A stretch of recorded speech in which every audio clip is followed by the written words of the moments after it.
আসসালামু আলাইকুম। দীর্ঘদিন পরে ভিডিও নিয়ে আসলাম কিছু কথা বলার জন্য। আজকে 1 জুলাই। তো 24 সালের 5ই আগস্টের পর থেকে আজকের দিন পর্যন্ত বাসা ছাড়া,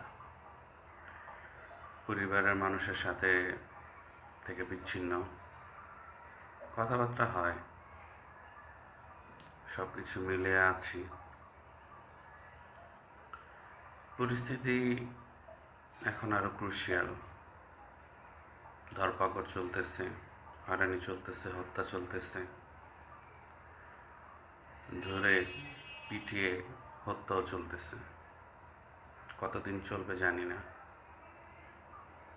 কিন্তু আমরা যারা বাংলাদেশে আছি, যারা আওয়ামী লীগকে সমর্থন করি, রাজনীতি করেছি, তাদের জীবনটা জটিল হয়ে যাচ্ছে দিন দিন।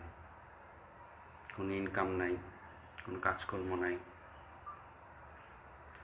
কেমন যেন এক হতাশার মধ্য দিয়ে দিন যাপন করছি। শক্তিমত্তা দিন দিন লোপ পাচ্ছে, হতাশায় বৃদ্ধি পাচ্ছে। রাজনীতি করা কি অপরাধ? যারা দুর্নীতি করেছে, সমাজে অসন্তোষ তৈরি করেছে, তাদের ধরে বিচার করুন। কিন্তু গণহারে গণগ্রেপ্তার এগুলো কখনো ভালো বয়ে নিয়ে আসে না। সময় খুব খারাপ যাচ্ছে, পরিস্থিতি খুব খারাপ যাচ্ছে, ভালো লাগছে না কিছু। হতাশা আঁকড়ে ধরছে।